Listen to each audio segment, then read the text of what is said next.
The Story of the Hard Nut continued. You know now, children, commenced Councillor Drosselmeyer on the following evening, why the Queen took such care in guarding the beautiful Princess Pirlipat. Was it not to be feared that Lady Mouserings would execute her threat, that she would come again and bite the little princess to death? Drosselmeyer's machines were not the least protection against the wise and prudent Lady Mouserings, but the court astronomer, who was at the same time private stargazer and fortune-teller to His Majesty, declared it to be his opinion that the family of Baron Purr would be able to keep Lady Mouserings from the cradle. Most of that name were secretaries of legation at court, with little to do, though always at hand for an embassy to a foreign power. But they must now render themselves useful at home. And thus it came that each of the waiting women must hold a son of that family upon her lap, and by continual and attentive fondling lighten the severe public duties which fell to their lot. Late one night, the two chief nurses who sat close by the cradle started up out of a deep sleep. All around lay in quiet slumber. No purring. The stillness of the grave. Even the death watch could be heard ticking.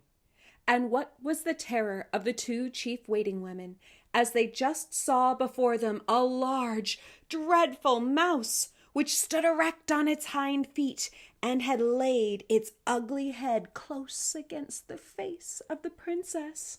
With a cry of terror they jumped up. All awoke, but in a moment Lady Mouserings, for the great mouse by Pirlipat's cradle was no one but she, ran as fast as she could to the corner of the chamber. The secretaries of legation leaped after her, but too late.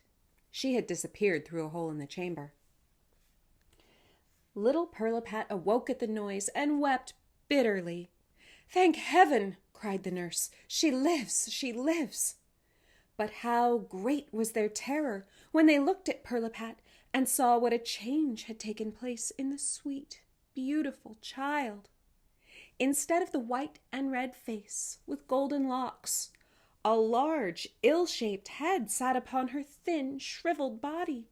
Her azure blue eyes were changed into green, staring ones, and her little mouth had stretched itself from ear to ear. The queen was brought to death's door by grief and sorrow, and it was found necessary to hang the king's library with thick wadded tapestry, for again and again he ran his head against the wall, crying out at every time in lamentable tones, "Ah, me unhappy monarch!" He might now have seen how much better it would have been to eat his sausages without fat, and to leave Lady Mouserings and her family at peace under the hearth. But Pirlipat's royal father did not think about this. He laid all the blame upon the court watchmaker and mechanist, Christian Elias Drosselmeyer of Nuremberg. He therefore wisely decreed that Drosselmeyer should restore the Princess Pirlipat to her former condition within 4 weeks, or at least find out some certain and infallible method of effecting this.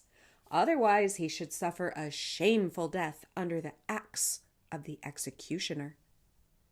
Drosselmeyer was not a little terrified, but he had great confidence in his skill and good fortune, and began immediately the first operation which he thought useful. He took little Princess Pirlipat apart with great dexterity, unscrewed her little hands and feet, and carefully examined her inward structure. But he found, alas, that the princess would grow uglier as she grew bigger, and knew not what to do or what to advise. He put the princess carefully together again and sank down by the cradle in despair, for he was not allowed to leave it. The 4th week had commenced. Yes, Thursday had come, when the king looked in with flashing eyes, and shaking his scepter at him, cried, "Christian Elias Drosselmeyer, cure the princess, or thou must die." Drosselmeyer began to weep bitterly, but the Princess Pirlipat lay as happy as the day and cracked nuts.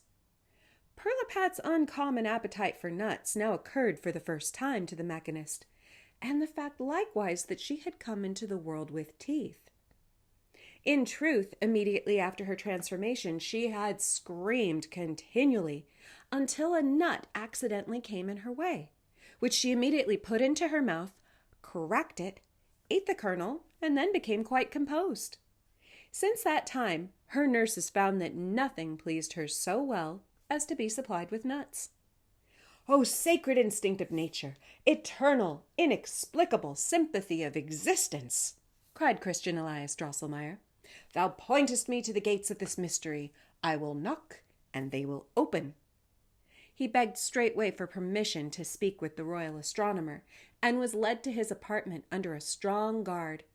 They embraced with many tears, for they had been warm friends, and retired into a private cabinet, and examined a great many books, which treated of instinct, of sympathies and antipathies, and other mysterious things. Night came on. The astronomer looked at the stars, and with the aid of Drosselmeyer, who had great skill in such matters, set up the horoscope of Princess Pirlipat. It was a great deal of trouble, for the lines grew all the while more and more intricate, but at last, what joy! It all became clear that the Princess Pirlipat, in order to be freed from the magic which had deformed her, and to regain her beauty, had nothing to do but eat the kernel of the nut Krakatuk. Now, the nut Krakatuk had such a hard shell that an 48-pounder might be wheeled over it without breaking it. This hard nut must be cracked with the teeth before the princess by a man who had never been shaved and had never worn boots. The young man must then hand her the kernel with closed eyes, and must not open them again until he had marched 7 steps backward without stumbling. Drosselmeyer and the astronomer had labored together without cessation for 3 days and nights, and the king was seated at dinner on Sunday afternoon, when the mechanist, who was to have been beheaded early Monday morning, rushed in with joy and transport, and proclaimed that he had found out a method of restoring to the Princess Pirlipat her lost beauty. The king embraced him with great kindness, and promised him a diamond sword, 4 orders of honor, and 2 new Sunday suits. "Immediately after dinner we will go to work," he added, "and to see it, dear mechanist, that the unshorn young man in shoes is ready at hand with the nut Krakatuk. And take care that he drinks no wine beforehand, for fear that he should stumble as he goes the 7 steps backward, like a crab. Afterward he may drink like a fish." Drosselmeyer was very much discomposed at these words, and after stuttering and stammering, said that the method was discovered indeed, but that the nut Krakatuk and the young man to crack it were yet to be sought after, and that it was quite doubtful whether nut or nutcracker could ever be found. The king, in great anger, swung his scepter about his crowned head, and roared with the voice of a lion, "Then off goes thy head!"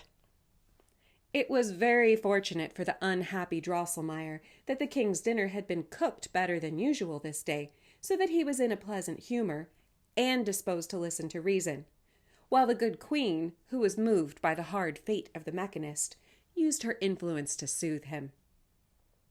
Drosselmeyer then, after a while, took courage, and represented to the monarch that he had performed his task in discovering the means to restore the princess to her beauty, and thus by the terms of the royal decree had secured his safety.